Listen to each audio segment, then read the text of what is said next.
قصہ جو اصحاب کرام کی حالات میں نازل ہوئی وہ تمام مسلمانوں کے لیے ہیں اور قیامت تک کے مسلمانوں کے لیے وہ کارگر ہیں اور رشد و ہدایت کا سرچشمہ ہے۔ اور وہ آیت کریمہ آیت مقدسہ جو کفار کی سرزنش میں نازل ہوئی، ان کی توبیخ میں نازل ہوئی، ان کی تنبیہ میں نازل ہوئی، وہ بھی قیامت تک کے آنے والے کفار کے لیے ہیں۔ قیامت تک کے آنے والے جو بھی بت پرست ہیں، کفار ہیں، جو محمد مصطفیٰ کی ذات کے کو نہیں مانتے، ان کی غلامی کا پٹا گلے میں نہیں ڈالتے، یہ سب ان کے لیے ہے۔ قرآن جو ہے وہ ایک وقت واحد کے لیے نہیں آیا، وہ جب سے نازل ہوا ہے، جب تک دنیا رہے گی اسی سے ہدایت دی جائے گی، اور یہی ہدایت کا سرچشمہ ہے۔ اسی لیے اللہ رب العزت نے ان لوگوں کا ذکر فرمایا کیونکہ ہمارا موضوع جو ہے وہ ہے شرک اور رد شرک۔ ہم نے اس لیے اس موضوع کا انتخاب کیا ہے کہ بعض نادان لوگ اپنی علمی بددیانتی کی وجہ سے سادہ لوگ مسلمانوں پہ حملے کرتے ہیں اور مسلمانوں کو اس کی خبر نہیں ہوتی، وہ اسی قرآن کی آیتیں پڑھتے ہیں، اور قرآن کی وہ آیات جو کفار و مشرکین کے نازل ہوئی ہیں، جو بتوں کے لیے نازل ہوئی ہیں، بت پرستوں کے لیے نازل ہوئی ہیں، یہ ظالم لوگ مسلمانوں پہ چشمہ کر دیتے ہیں اور مسلمانوں پہ چشمہ کر کے اہل ایمان کے ایمان پہ ڈاکہ ڈالتے ہیں۔ اس لیے ہم نے یہ مناسب جانا کہ اس موضوع، یہ خطرناک موضوع ہے، اس سے لوگوں کو آگاہ کیا جائے کہ کیا چیز ہے۔ اللہ رب العزت نے ان کے شرک ایسا ایک جرم ہے جس میں اللہ رب العزت نے کہا کہ ان الشرک ظلم عظیم، شرک بہت بڑا جرم ہے کہ بہت ظلم عظیم ہے، جسے اللہ نے ظلم عظیم کہا ہے کہ بہت بڑا ظلم ہے، اور یہ ایسا جرم ہے جس میں اللہ تعالیٰ خود برہم ہے، کیوں نہ ہو کہ اس کی سلطنت میں مداخلت ہے، اس کی سلطنت میں مداخلت ہے۔ کوئی نہیں چاہتا کہ اس کی حکومت میں مداخلت کرے۔ کوئی یہ کہے دوسرا صدر کھڑا ہو جائے تو کیا زرداری برداشت کرے گا؟ نہیں برداشت ہوگا، اسے ارسٹ کر دیا جائے گا، اسے قید دی جائے گی، سزا سنا دی جائے گی، اسے ملک و قوم کا غدار قرار دیا جائے گا۔ اسی لیے اللہ رب العزت جو کہ ساری سلطنتوں کا، حکومتوں کا مالک ہے، مالک کائنات ہے، کہ کوئی اس کی سلطنت میں ڈاکہ ڈالنے کی کوشش کرے، اس کی الوہیت میں کسی کو شامل کرنے کی کوشش کرے، تو اللہ رب العزت برداشت نہیں فرماتے۔ اس نے فرمایا کہ یہ ظلم عظیم ہے، اسی لیے شرک کی معافی نہیں ہے، شرک کی معافی نہیں ہے۔ فرمایا ان اللہ لا یغفر ان یشرک بہ، جس نے شرک کیا اس کی کبھی بخشش نہیں کی جائے گی۔ جس نے اللہ کے ساتھ کسی کو شریک ٹھہرایا اس کی بخشش نہیں کی جائے گی۔ ہاں البتہ دوسری جگہ فرمایا کہ جو وَيَغْفِرُ مَا دُونَ ذَلِكَ لِمَن يَشَاءُ، اور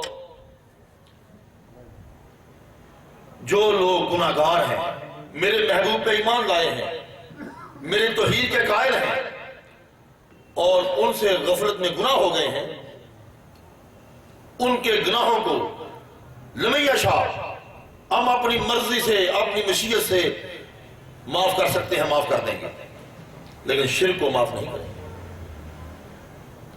ان کے گناہ معاف ہو سکتے ہیں، وہ اپنے کرم سے جب چاہے کسی کے گناہوں کو معاف کر دے، جو پوچھنے والا نہیں ہے، وہ قاضی مطلق ہے، لیکن شرک کو معاف نہیں کرتا۔ اب دیکھنا ہے کہ شرک کیا چیز ہے۔ شرک کی موٹی موٹی تعریف کرنے کے بعد ہم آگے بڑھیں گے، کیونکہ شرک کی تمام تفصیلات بیان کرنا مشکل ہے، وقت کی کمی اور آپ کی سمجھ۔ یہ دونوں آڑے آتی ہیں، کیونکہ یہ موضوع عوام کے لیے نہیں ہے۔ اقسام شرک، فروعات شرک بیان کرنا، ان کے نام بتانا، کم و بیش 12 قسمیں شرک، ان کی تفصیلات اور تشریحات پہ جانا میرا خیال یہ وقت کا ضیاع ہوگا اس محفل میں۔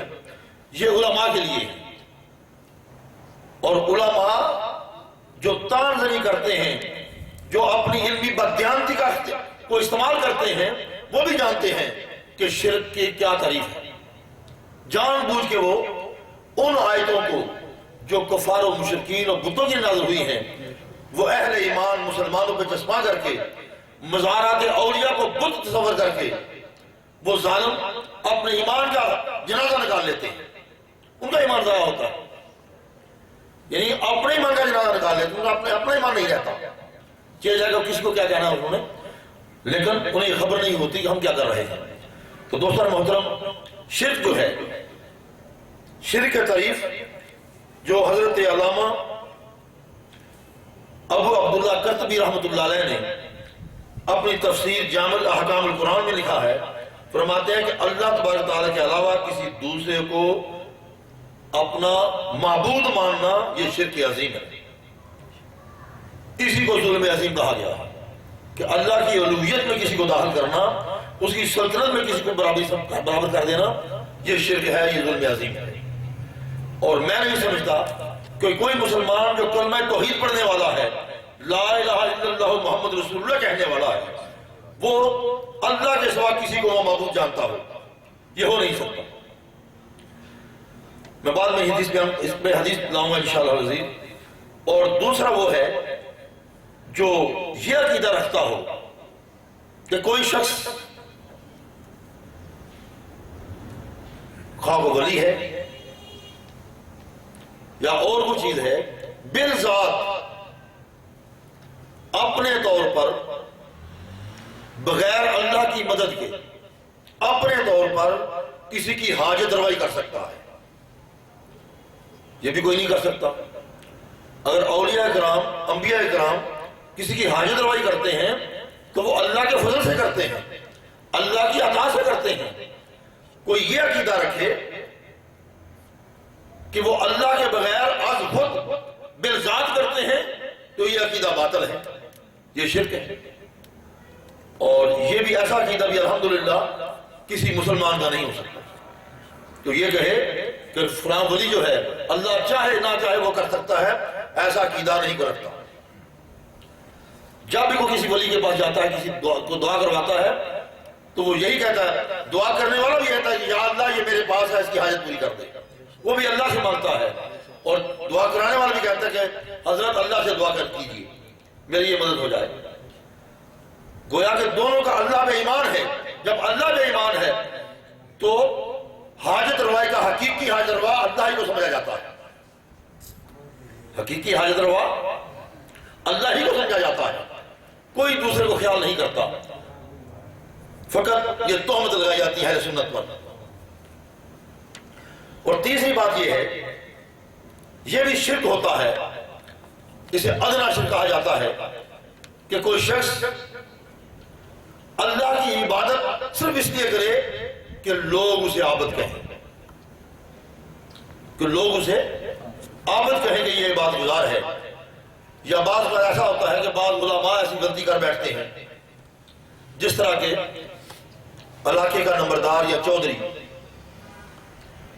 مسجد میں دیر سے آیا ہے، خطیب خطاب کر رہا ہے، جمعے کا انتظار ہے، حالانکہ قرآن کریم فرما دیا ہے کہ ان الصلاۃ کانت علی المؤمنین کتابا موقوتا، کہ نماز وقت مقررہ پر فرض کی گئی ہے مومنین پر۔ جو وقت مقرر کر دیا گیا ہے جو فرض ہے، اس کے آگے پیچھے نہیں کرنا چاہیے۔ کوئی شخص اب علاقے کے نمبردار یا چودھری کا یا مسجد کی انتظامیہ کے صدر کا انتظار کرتا ہے کہ وہ آ جائے تو پھر ہم جماعت کھڑی کرتے ہیں، گویا کہ یہ بھی ایک ادنا سا شرک ہے۔ عبادت تو اللہ کی کرنی ہے، نماز اللہ کے لیے پڑھنی ہے۔ جب اللہ کے لیے وقت مقرر کر دیا گیا ہے، اس وقت مقرر پہ نماز کھڑی ہو جانی چاہیے، اس کا انتظار نہیں کرنا چاہیے وہ آیا ہے یا نہیں آیا، خواہ وہ چودھری ہو یا وہ عام آدمی ہو، مزدور ہو یا غریب ہو۔ کوئی بھی ہو، اللہ کی بارگاہ کے سامنے سب برابر ہے۔ اس لیے یہ بھی ایک ادنا سا شرک ہے، ریاکاری کہا جاتا ہے۔ یہ 3 قسمیں ہیں، موٹی موٹی میں نے جو عرض کی ہیں، اس کے علاوہ بہت سی اقسام ہیں، لیکن یہ جو 3 میں نے بیان کی ہیں، میرا یہ ایمان ہے، میرا وجدان یہی کہتا ہے کہ معاف ہے تیسری غفلت کے، اسے غفلت کہا جا سکتا ہے، ایسی غفلت تو بچ سکتا ہے، لیکن کوئی بھی اللہ کے سوا کسی کو معبود نہیں جانتا، اور نہ ہی اللہ قادر مطلق ہے، اس کے علاوہ کوئی کسی دوسرے کو کہے کہ وہ قادر مطلق ہے، وہ نہیں کہہ سکتا۔ یہ سراسر زیادتی ہے، کوئی تہمت لگائے وہ اپنے ایمان سے زیادتی کر رہا ہے۔ شرک کی اقسام یہی ہے، شرک فی الالوہیت، میں صرف نام بتا دیتا ہوں، ان کی جو تشریحات ہیں انہیں جانے سے بہت وقت چاہیے اور وہ سمجھ میں باتیں نہیں آئیں گی۔ بہرحال شرک فی الالوہیت، شرک فی الربوبیت، شرک فی الاسماء والصفات، شرک فی التحریم، شرک فی الاحکام، یہ 5 اس کی اقسام ہیں۔ پھر اس کی شاخیں ہیں، اس کی بہت سی شاخیں ہیں، تو کل تقریباً 12 بنتے ہیں۔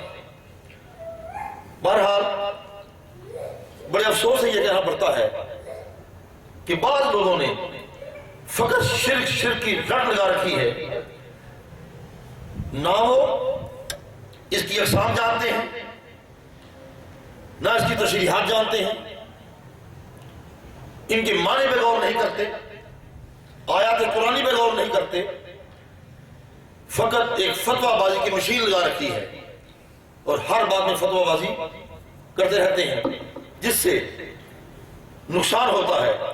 دوستان محترم، شرک کوئی ہلکی چیز نہیں ہے، کوئی معمولی عمل نہیں ہے، یہ بہت بڑا جرم ہے، بہت بڑا جرم ہے، جسے اللہ نے ظلم عظیم کہا ہے۔ یہ کوئی ایسی ٹوپی نہیں ہے جب چاہیں جس کے دل اس کی مرضی ہے جس کے سر پہ فٹ کر دیں، ایسی نہیں۔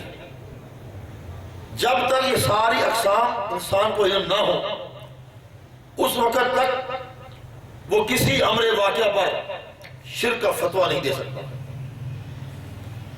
اگر اس علم کے بغیر وہ فتویٰ بازی کرتا ہے تو وہ خود مجرم ہے، اپنے ایمان کا وہ جنازہ نکال رہا ہے، ایمان کو خراب کر رہا ہے۔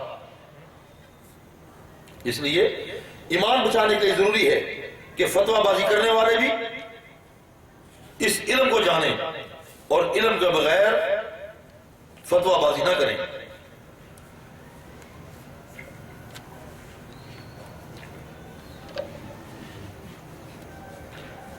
اب یعنی شرک کو مزید سمجھانے کے لیے یہ بات بھی جاننا ضروری ہے کہ عبادت اور تعظیم میں فرق کیا ہے۔